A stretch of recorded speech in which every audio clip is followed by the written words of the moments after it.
start with much money or many endorsements. Our campaign was not hatched in the halls of Washington. It began in the backyards of Des Moines, in the living rooms of Concord, and the front porches of Charleston. It was built by working men and women who dug into what little savings they had to give $5 and $10 and $20 to the cause. It grew strength from the young people who rejected the myth of their generation's apathy, who left their homes and their families for jobs that offered little pay and less sleep. It drew strength from the not-so-young people who braved the bitter cold and scorching heat to knock on doors of perfect strangers, and from the millions of Americans who volunteered and organized and proved that more than 2 centuries later, a government of the people, by the people, and for the people has not perished from the earth. This is your victory.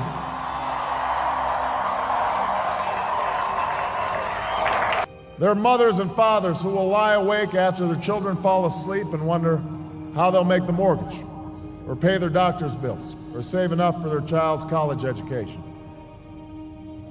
There's new energy to harness, new jobs to be created, new schools to build, and threats to meet, alliances to repair.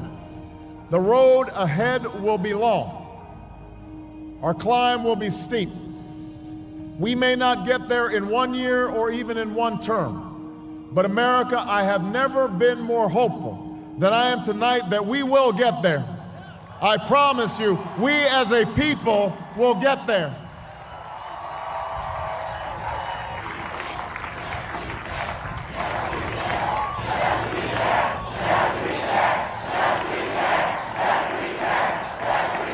There will be setbacks and false starts.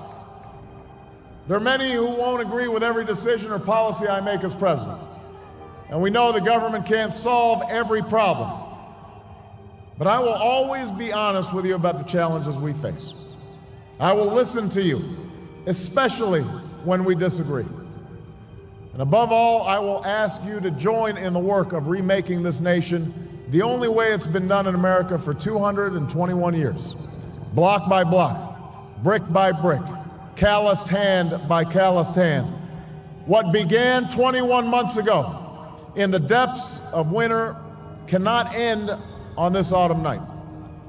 This victory alone is not the change we seek. It is only the chance for us to make that change. And that cannot happen if we go back to the way things were.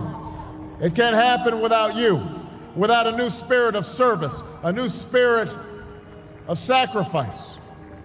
So let us summon a new spirit of patriotism, of responsibility, where each of us resolves to pitch in and work harder and look after not only ourselves but each other.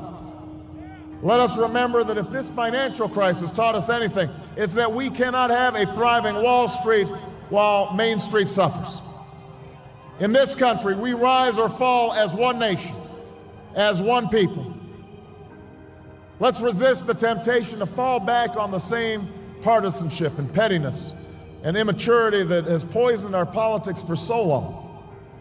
Let's remember that it was a man from this state who first carried the banner of the Republican Party to the White House, a party founded on the values of self-reliance and individual liberty and national unity.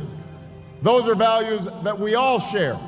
And while the Democratic Party has won a great victory tonight, we do so with a measure of humility and determination to heal the divides that have held back our progress.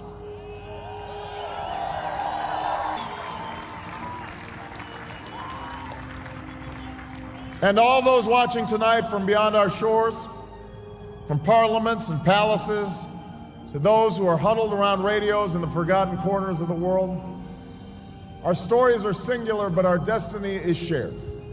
And a new dawn of American leadership is at hand. God bless you, and may God bless the United States of America.